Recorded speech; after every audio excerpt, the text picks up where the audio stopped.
Hello everyone, welcome to the 7th student. Today we're doing mutations and gene editing, which is D1.3 in IB biology. So this one should be quite easy. Let's get started with mutations. Okay, gene mutations are random changes to the base sequence of a gene. Important to remember, they are random, okay? So DNA normally is stable and replication and repair are accurate, but sometimes errors occur, and that's when mutations happen, okay? It's during DNA replication for the most part, and DNA repair as well. So there's three main types of gene mutation. First, we have substitutions. This is when one base is swapped for another. We have insertions, which is when an extra base is added. And we have deletions, which is when a base is removed. Okay? So both insertion and deletion, by the way, they can be either inserting and deleting one nucleotide or multiple. All right. So mutations are really, really rare, as I mentioned, right? It's normally DNA replication and repair are normally very accurate processes. But mutations can be increased by mutagens. So mutagens include radiation. So for example, X-rays, UV light, right? Because that causes DNA damage. And actually, the shorter the wavelength, the higher the energy it has. So the higher the mutagenic potential. But also, mutagens include chemicals. So chemicals can alter DNA. So for example, compounds in tobacco are chemicals that alter DNA. Mustard gas, right, which was used in World War II as a chemical weapon, also does this. So these are some types of things that you want to avoid, right? But as I mentioned before, and I want to make a point out of this, mutations are random, right? They are unpredictable and they're not directed by organisms because they don't have a beneficial outcome for the most part, right? Most mutations are actually either neutral or harmful. However, some of them might be beneficial, and that's what then drives evolution, right? But basically, the consequences of a mutation have no effect on the likelihood of it occurring. I really want that to be very clear. Some bases do mutate more easily than others, right? Or depending on the position in the genome as well, that can affect mutation, but it's not directed. It's not a conscious process, all right? Great. So what are the consequences of mutations? Well, it's very different if it's a substitution or an insertion and deletion. So a substitution changes one nucleotide, right? So this leads to what's called a single nucleotide polymorphism, or SNP. However, because the genetic code is degenerate, remember, that means that actually a lot of codons code for the same amino acid, right? This might not change the amino acid, right? Even if the codon changes. So GTG to GTA might not change the amino acid. However, in some other cases, it might, right? It might lead to a codon that codes for a new amino acid. So the impact on the protein of a substitution depends on the nature of this change, right? Most have no effect, but some do. However, insertions and deletions often are way more severe, okay? Why? Because they cause frame shift mutations, meaning they not only change one amino acid, but many. So for example, take this case where we have TAC, GTG, AAT. If we then add here, okay, you see that we've added a G and a T here highlighted, right? This G and the T now cause all of the codons from here onwards to be different, right? Whereas before, the codons were GTG and AAT, they are now TCG and TGA, right? So they've caused a frame shift mutation, meaning the entire polypeptide is going to be different. This normally leads to a non-functional protein, okay? And thus, it's completely useless. Even though insertions and deletions can also be they can add or delete three bases, and then this doesn't happen. That's the only case where there's no frame shift mutation, right? Because in a frame, if it's three, right, then you just create basically a new codon that can still have very, very serious effects. Adding or removing an amino acid can be quite serious. Okay. But the effects of a mutation are very, very dependent on what cells they happen in. So if it happens in germ cells are gametes, right? So the eggs and the sperm, they are much, much worse. Why? Because the mutations can be inherited by offspring, right? So this may cause genetic diseases, right?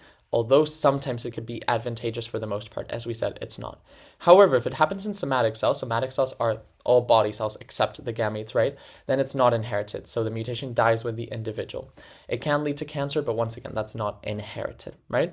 So recap. Mutations are the original source of genetic variation.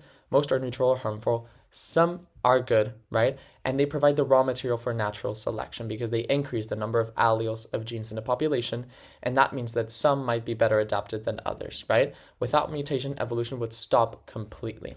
So now, let's do the higher level part. Before we do so, though, I want to briefly mention that all of the slides for all topics, including extensive notes for each, are now available on my website. So you can go check that out. There is a free sample in case you're a bit undecided yet. But now let's move on to higher level. So the first thing that we need to look at is gene knockout. So gene knockout, okay, is a way of studying a gene's function. It works by disabling the gene, actually, okay? So what's done is that the target gene that we want to look at is replaced with modified DNA, and then the cells are grown into mice. So those mice are only going to have one functional copy of the gene, right? Because from the other one, we've changed it. These mice are then bred, right? So then some of them are going to have no copies, right? And these are called knockout mice. And these knockout mice, then you can study the phenotype, right? You can look at the characteristics and compare them to the normal ones to see what effects the gene has, right? And there's thousands of knockout mouse strains, right? In what's called a gene knockout library, right?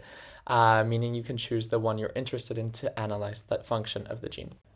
Another technique that you need to know about is CRISPR-Cas9. So CRISPR-Cas9 comes from bacteria, but we now use it in eukaryotic cells as a technique, right? A scientific technique to edit DNA.